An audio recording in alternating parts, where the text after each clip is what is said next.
Maurice Jerome Meisner was an historian of 20th-century China and professor at the University of Wisconsin-Madison. His study of the Chinese Revolution and the People's Republic was in conjunction with his strong interest in socialist ideology, Marxism, and Maoism in particular. He authored a number of books including Mao's China, A History of the People's Republic, which became a standard academic text in that area. Maurice Meisner was born in Detroit, Michigan in 1931 to Jewish immigrants from Eastern Europe. He had two marriages, each lasting about 30 years, first to Lorraine Faxon Meisner and subsequently to Lynn Lubkeman. He had 3 children from the first marriage and 1 child from the second.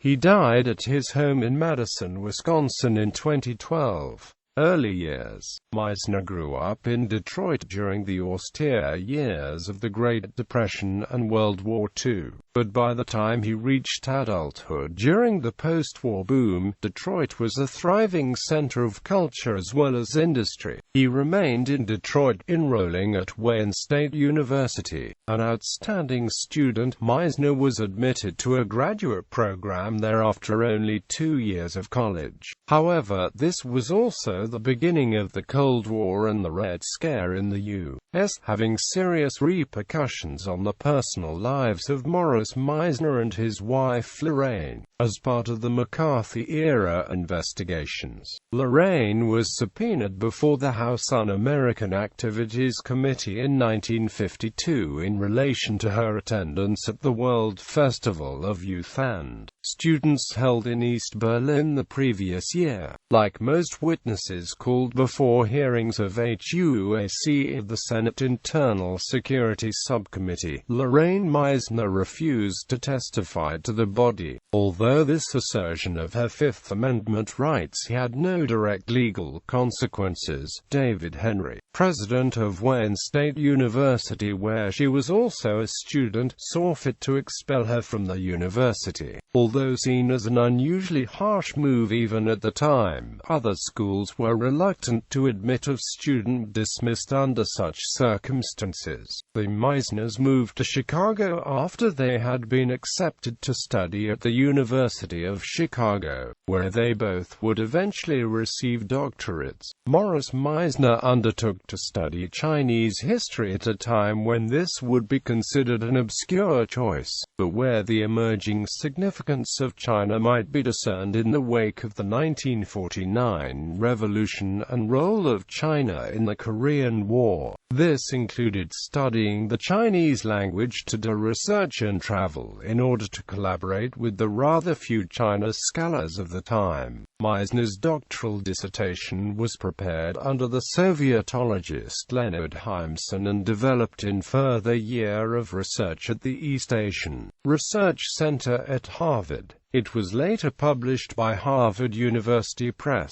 In it, Meisner studied the original contributions to Chinese revolutionary theory by the co-founder of the Chinese Communist Party, Li Dazhao, to show that the adaptation of Marxism to China, which had been attributed to Mao Zedong, had actually been accomplished by Li. Maurice Meisner was an early member of the Committee of Concerned Asian Scholars. In addition to opposing American participation in the Vietnam War, the group also involved itself in demystifying China at a time in which Red China was regularly portrayed as a threat to America, arguably surpassing the Soviet Union as a target of anti-communist sentiment toward the end of the 1960s. Meisner wrote for their publication, the Bulletin of Concerned Asian Scholars, and at the time of his death in 2012 he was still listed on the advisory board of the journal. Beginning with an article in the 1963 China Quarterly, he published articles in the leading journals in the field, including Asian Survey, Current History, Journal of Asian Studies, and Modern China, among others.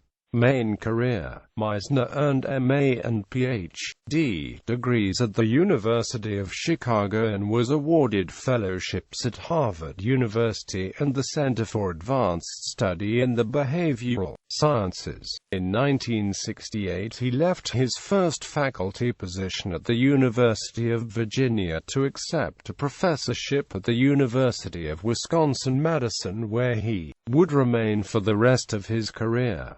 He took sabbaticals at the Woodrow Wilson Center and at the London School of Economics, teaching at the University of Wisconsin. In 1968 the nation was in a state of apprehension and unrest given the continuing war in Vietnam and movements for the empowerment of minorities. This was the same year as the Tet Offensive, which became widely viewed as a psychological turning point in the Vietnam War and American public opinion.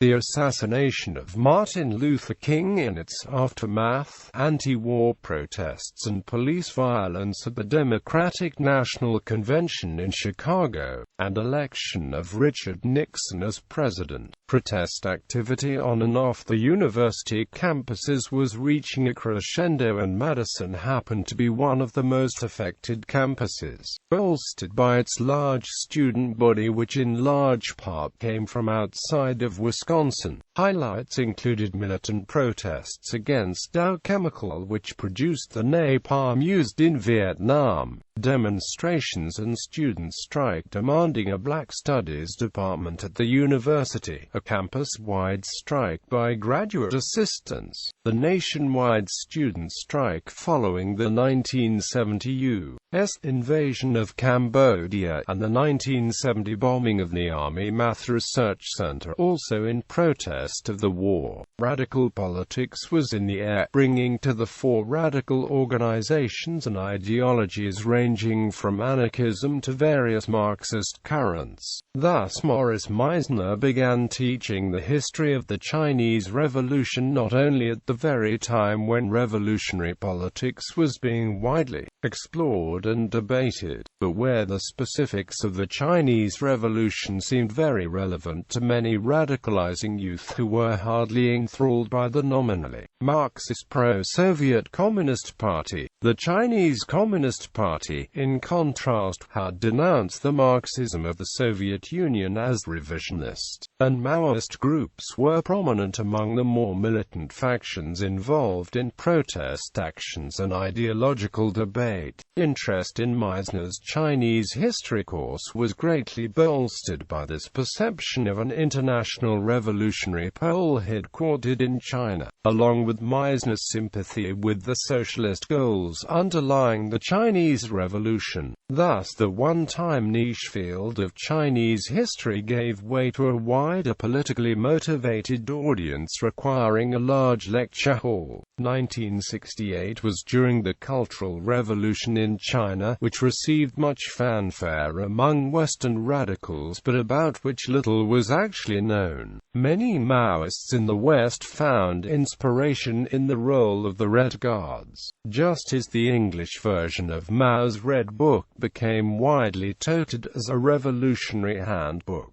Competing Maoist groups in the U.S. and the West attached themselves to the coattails of Mao Zedong and the Cultural Revolution, propelling interest in the recent history of China, the subject of Meisner's continuing research. As various absurdities and abuses committed during the Cultural Revolution became known, reactions of Maoist factions ranged from soul-searching to denial. Of obvious interest was Meisner's related research, although this was at a time when visiting the People's Republic was still impossible. Despite the difficulty in obtaining objective information, his study of the period made it into the classroom and would be incorporated into his 1977 work Mao's China, A History of the People's Republic. Post-Mao China. By the late 1970s not only had the earlier wave of campus radicalism subsided, but definite changes were underway in China which were troubling, at best, to the remaining American Maoist currents and the so-called New Communist movement which had emerged from the remnants of the New Left. Fascination with the Cultural Revolution had benefited from popular perceptions and slogans at a time when direct contact with Chinese communists, was sparse. But in the years following Richard Nixon's China visit that began to change. With the death of Mao and the defeat of the Gang of Four, the political course of China was to rapidly change, whereas Western observers, both on the right and on the left, were often unable or unwilling to recognize the enormity of the transformation that had begun. This was just as Meisner's major work Mao's China was going to press,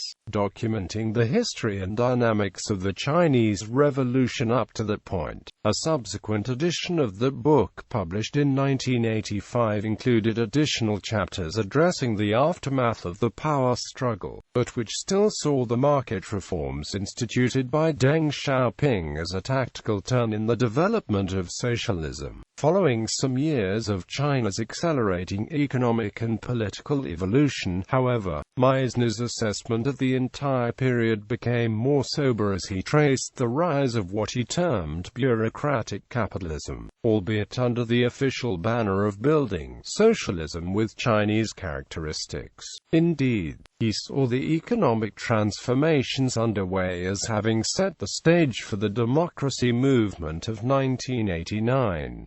The curious evolution of socialist China towards capitalism, all the while maintaining Communist Party rule, was the subject of Meisner's 1996 work The Deng Xiaoping Era, an inquiry into the fate of Chinese socialism, 1978 to 1994. Meisner was himself in Beijing in 1989 up until a week before the crackdown on the democracy movement. His analysis of the protest movement contradicted both the official characterization of it as a counter-revolutionary rebellion and the Western media's inclination to depict any movement for greater democracy as welcoming of capitalism, rather than simple concerns for greater democracy. The movement was propelled by disgust of privilege attained by powerful bureaucrats, which was seen as official corruption, and in fact a result of the market reforms.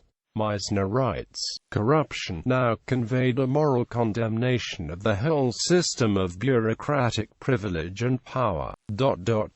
But now that communist leaders, high and low, were so deeply enmeshed in profiteering in the presumably free marketplace, they had gone well beyond the bounds of politico-ethical legitimacy in popular perceptions. The use of political power for private gain was viewed as unfair and unjust, and it inflamed slumbering resentments against bureaucratic privilege. Harvey Goldberg. It was not only students and young people involved in the tumultuous social, political struggles permeating the campus during the 1960s and 70s. The issues rocking the campus naturally created divisions among academics, and most particularly those in history and the social sciences, where the sorts of issues being played out on the streets were the very subject of academic instruction. In this context, one can easily appreciate that Maurice Meisner would have connected to like-minded colleagues in the history department, resulting in a personal friendship with Professor Harvey Goldberg, whose study of social movements in modern Europe mirrored Meisner's similar study of contemporary China. Goldberg was very well known and became extremely popular among radical students who would pack his lecture hall as he delivered his memorable orations, which often took less the form of history lectures than as passionate political statements. The friendship endured well past the heyday of campus activism, with them spending considerable time together as Goldberg's health suffered toward the late 1980s.